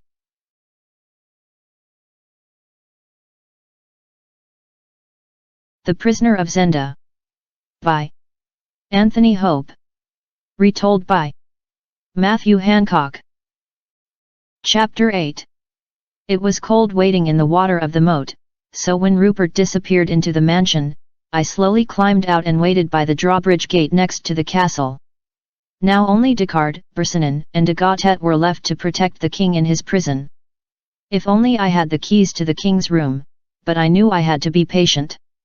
It was a quiet night and it was about 1 o'clock in the morning when there was a loud noise from the mansion. I looked up at one of the windows and saw a shadow walk across the light. A woman's voice cried, "Help! Michael, help me!" It was Antoinette de Maubon. This was exactly what I had asked her to say in my message to her, but it was around an hour too early, before my friends had reached the front door to the mansion, and before Johan had time to open it. I pulled out my sword and stood ready for what might happen. Then I heard her calling again. "Help, Michael! It's Rupert Henshaw," called Antoinette. Michael must have heard Antoinette de Maubon call out, because I then heard him running to help her with his servants. There was now a loud argument. "This woman's been writing secret letters to Rassendyll," I heard Rupert call out. "She needs to be punished." "She's my guest," I heard Michael say. "It's you who needs to be punished." There was a shout and a noisy sword fight began in the room. It was hard to see what was happening, but briefly I saw Rupert and Johan through the window. "That's for you, Johan," Rupert called, striking his sword at him. "I know you're Rassendel's spy." What had happened to Johan? What if he had been hurt? How could he open the door for our men? From the noises in the room, it seemed that Rupert was now fighting many men. Surely he would be caught. However, at the next moment, there was a loud cry and Rupert jumped out of the window and down into the moat below, where he swam away. Somehow, he had escaped. A minute later, de Gautet appeared in front of me, so I struck him with my sword and he fell to the ground. Quickly I looked through his clothes for the keys. There were 3. At last I could enter the room where the king was being kept prisoner. Opening the first door, I found myself at the top of some steps which led into a cold, dark room. The only light came from a small candle in one corner. As I walked down the steps, I could just hear voices coming from the room where the king was kept, behind a second door. Carefully walking towards the door, I stepped back quickly when it was suddenly opened. Now I could hear Descartes speaking, "We mustn't kill him yet or there'll be trouble." When a person appeared, I struck him with my sword. It was Bersonin, who fell heavily to the ground. Understanding there was danger, Descartes closed the door fast. Now surely he was alone in the room with the king and, remembering their plan, I knew the king was in real danger. Taking one of the keys, I quickly unlocked the door to the second room and opened it nervously.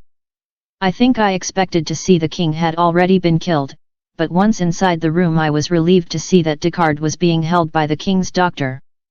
The king, weak from illness and chained in one corner, looked on in fear. The doctor was too weak to hold Descartes for long, and before I could help him, Descartes broke free and killed the poor doctor with his sword. Descartes turned to me and said, "At last." I held up my sword and it was lucky that Descartes did not have a gun. We began to fight. He was a much better swordsman than me and knew all the tricks. He smiled when he cut me on the arm, and I would soon have died if the king had not helped me. "My cousin Rudolph," he cried, as if he only now realized who I was.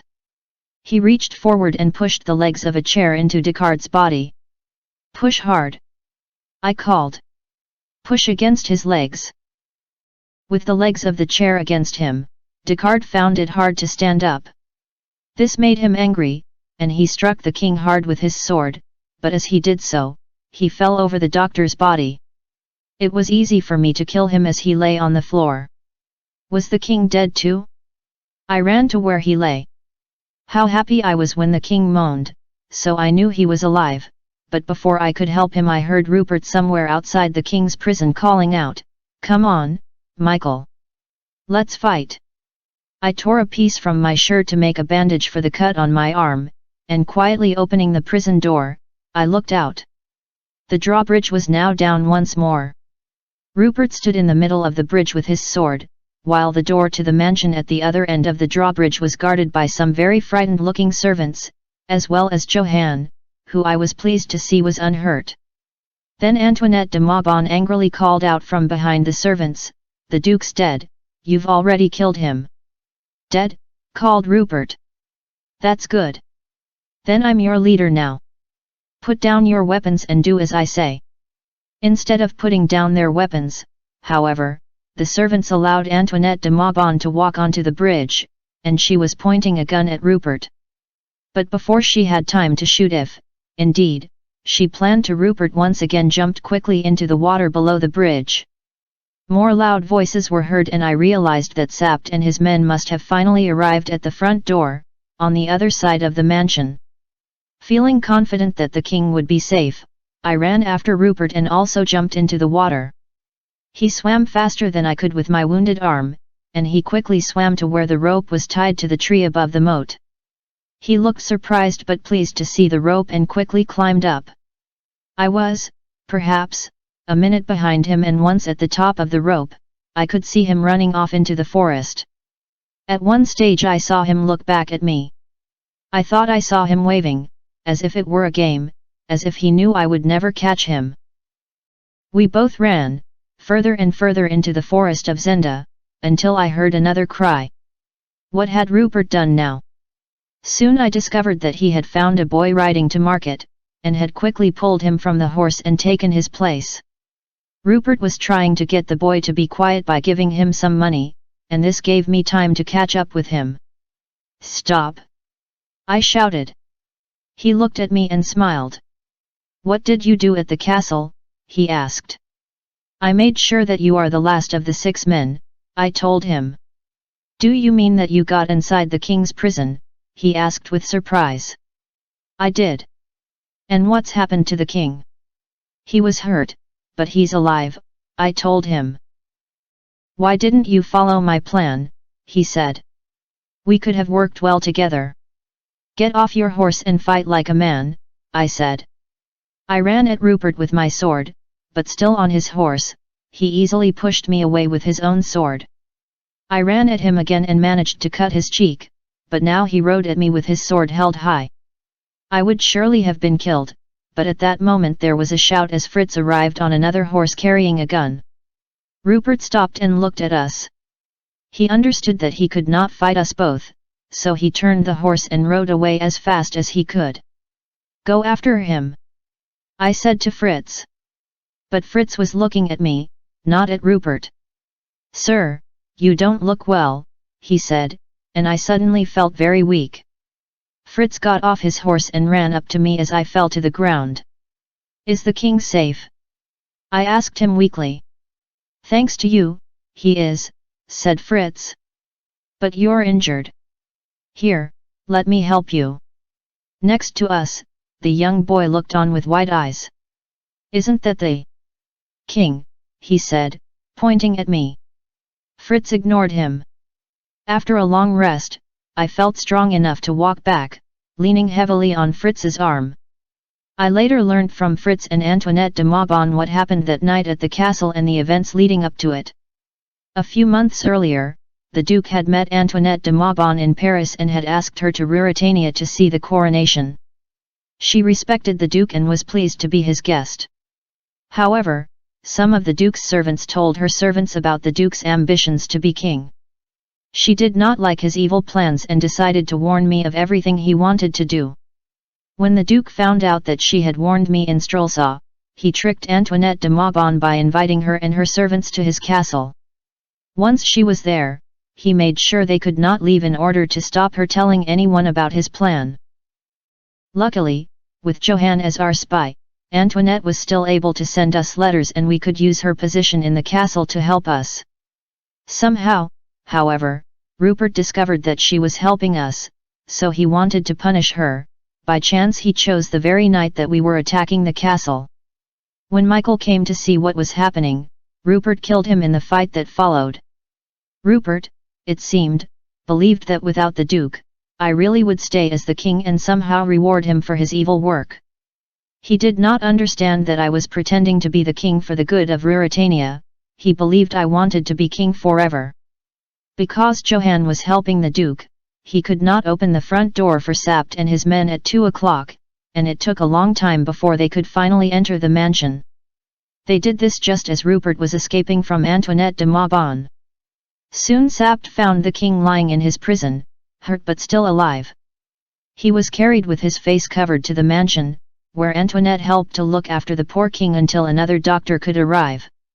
Meanwhile, Fritz came to look for me, knowing that I must have run off into the forest after Rupert. Back at the castle, Colonel Sapt had to ask Johann and Antoinette de Maubon to guard the secret about the real king. His men and the servants thought that the king had been injured while rescuing the prisoner, who had gone after Rupert Hentzau. News was sent to Tarlenheim to tell the princess that the king was hurt but alive, and that she should wait at Tarlenheim for him. The people of Strelsaw also heard that the brave king had fought with his brother because he had kept a prisoner in Zenda who was a friend of the king. The Duke had tried to kill the king, who was injured, but the evil Duke had died. However, Princess Flavia did not want to wait at Tarlenheim and asked Marshal Strakensch to take her to Zenda at once so she could see the king. Her coach was approaching the castle as Fritz led me back from the forest. When we saw the coach, I quickly hid behind a tree, but we did not realize that the boy whose horse Rupert had taken had followed us. He was very excited and called out, "Princess! The king's here, behind this tree." We tried to keep the boy quiet, but it was too late. The princess's coach had stopped and I could see the marshal leaning out of the coach window to talk to the boy. "What you say is nonsense," called Strakench. "The king's injured in the castle." "No, really, he's here. He fought a man who took my horse." At this moment, Sapt rode out of the castle to meet the party. "This boy says the king's over there behind that tree," said Strakench to Sapt with a strange look. "No, he's in the castle behind me," said Sapt with a smile. "Please, come and see if you don't believe me," said the boy. The smile disappeared from Sapt's face and he looked worried, before quickly saying, "I'll go." "Let me come, too," said the princess. Sapt thought for a moment, then said quietly, "Then come alone." The princess was helped down from the coach. She then walked with Sapt across the grass towards me. I sat down behind the tree, putting my hands over my face. Fritz put his hand on my shoulder. When Princess Flavia saw me, she ran up and cried, "It is you. Are you hurt?" I said nothing, so she looked at Sapt and said, "What's this game you're playing?" "This is not the king," said Sapt quietly. "What do you mean it's not the king?" said the princess. "This is not the king," said Sapt again. "He is the king," cried Flavia. "It's his face. Rudolph, look at me. What's happening?" Looking into her eyes, I said, "Forgive me, madam. I'm not the king." The princess looked surprised, then frightened, and I could see she did not know what to say. "Come," Sapt said gently to the princess. "It's time you came into the castle. We have much to discuss." I watched as she walked away. Now my game was nearly at an end. All that day Fritz and I waited in the forest while the princess stayed in the castle with the king. That night, when it was dark, Fritz led me to the castle where I stayed, unseen, in the rooms that had been the king's prison. Johann brought me food and told me what he knew. The king was getting better and had seen the princess with Sapt, and Marshal Strakench had returned to Strelsaw. Johann also said that everyone was talking about the strange prisoner of Zenda and who he could be. Some said he was an English friend of the king's who had heard about the duke's plans, so the duke had locked him up to stop him from speaking to the king. Later that evening, Fritz came to me and said the king wanted to see me. So I went to his room, where he was lying in bed with a doctor next to him. He looked weak and tired, but smiled when he saw me. "Cousin. My friend. You're injured, too. We're always the same, you and I." I smiled and bowed down before him. "I want to thank you," he said. "I hoped that tomorrow, you'd come with me to Strelsaw and tell everyone about the brave things that you've done, but Sapt tells me that this isn't possible." "He's right, sir. My work in your country is complete." "Very well, I'll return to Strelsaw alone. People know that the king was injured, so they won't be surprised to see me looking a little different. But you've taught me something, Cousin Rudolph. You've shown me what a true king should be," he said. "I'd happily help you again, sir," I said. And I meant it, thinking that perhaps I would need to. Nobody knew where Rupert had disappeared to, and the thought of the man who had almost beaten me still makes my heart beat louder in my chest. "The princess has asked to see you, too," said the king. "She can come in now." "Does she know everything?" I whispered, before she arrived. "She does," the king answered. The princess came into the room and I bowed down to her. "It seems you've tricked me," she said, but not unkindly. "I would like to apologize to you for this," I said. "You don't need to apologize. I should thank you for all you've done for Ruritania," she said. "I've learned all about duties and responsibilities," I said to her. "It's a lesson I'll never forget." "And we'll never forget how you've helped the king," she replied. The king smiled, then closed his eyes and fell asleep, and the doctor said it was best if I left him. I bowed and left the people who would shape the future of Ruritania, not knowing that I would never see the king, the princess, or Rupert ever again. A few hours later, Sapt and Fritz bowed down to me as I got on a train at a small station near the border with Ruritania. The other passengers on the train must have thought an important person in a large coat and hat was about to leave their country, but it was only I, Rudolf Rassendel, an English gentleman.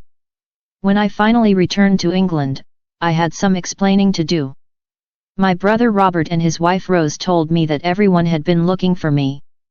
And Rose was very disappointed when I told her I had not written a book. "At least the ambassador has a job for you soon," she said. "He now knows which country he'll be sent to." "Where's that?" I asked.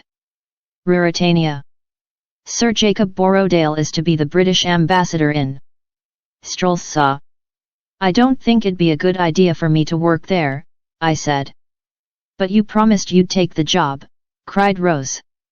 "You're right, but please look at this," I said, showing them a photograph in a newspaper which showed the king's coronation.